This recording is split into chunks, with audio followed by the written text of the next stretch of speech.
Hello అండి, నమస్తే.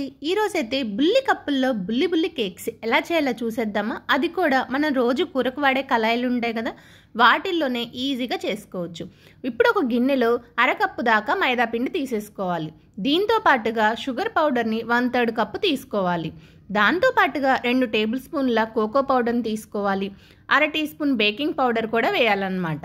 So లాస్ట్గా 1/4 టీ స్పూన్ బేకింగ్ సోడా వేసి మొత్తం కలిసేలాగా ఒకసారి బాగా మిక్స్ చేసుకోండి. సో మొత్తాన్ని బాగా మిక్స్ చేసేసుకోవాలి. సో మిక్స్ చేసేసుకున్నాం కదా, ఇప్పుడు దీనిలో పాలను తీసుకోవాలన్నమాట. 1/3 కప్పు పాలని కొద్దిగా వేసేసుకుంటూ, లేదంటే ఒక్కసారిగైనా వేసేసుకుంటూ మొత్తం ఉండలు లేకుండా బాగా మిక్స్ చేసుకోవాలి. అన్నీ ఒక్కసారి వేసి మిక్స్ చేయొచ్చు కదా అనొచ్చు, కేక్కి అలా చేసుకోకూడదు అనమాట. సో పాలని బాగా మిక్స్ అయిపోయాక 2 టేబుల్ స్పూన్ల ఆయిల్ కూడా వేసేసుకొని మొత్తాన్ని బాగా మిక్స్ చేసుకోవాలి. సో మొత్తం మిక్స్ చేసేసుకున్నాం కదా, అంటే మన బ్యాటర్ రెడీ అయిపోయింది. ఇప్పుడు మనం కాఫీ కానీ టీ తాగే కప్పులు ఉంటాయి కదా, ఆ కప్స్ తీసుకొని లోపల ఆయిల్ అప్లై చేసుకోవాలి. సో మీరు ఆయిల్ వద్దు అని అనుకుంటే మైదా పిండిని జస్ట్ అలా అప్లై చేసినా సరిపోతుంది అనమాట. సో ఆయిల్ అయితే పర్ఫెక్ట్గా వస్తుంది. ఇప్పుడు మనం రెడీ చేసుకున్న కేక్ బ్యాటర్ని కొద్దిగా దాంట్లో వేసుకోవాలి.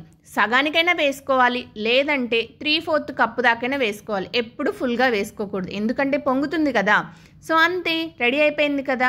ఇప్పుడు మనం కూరకు వాడే కళాయిని పెట్టుకొని గ్యాస్ ఆన్ చేసి ఒక స్టాండ్ని పెట్టేసి మూత పెట్టేసుకొని 5 నుంచి 7 నిమిషాల పాటు ప్రీహీట్ చేసేసుకోండి. తర్వాత మనం ఇలా ఒక గిన్నెలో కప్పులన్నీ అమర్చుకోవాలన్నమాట.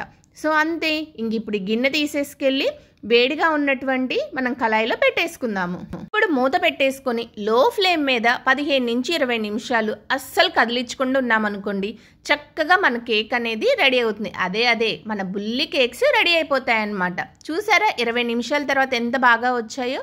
అంతే, చాలా ఈజీ రెసిపీ కదా. మీ దగ్గర ఎన్ని కప్స్ ఉంటే అన్ని బుల్లి కేక్స్ చేసేసుకోవచ్చు అనమాట. సో మీరు కూడా కంపల్సరీ ట్రై చేస్తారు కదా. అయితే ఈ లోపల నా ఛానల్ని లైక్ చేసి, షేర్ చేసి, కామెంట్ చేయండి.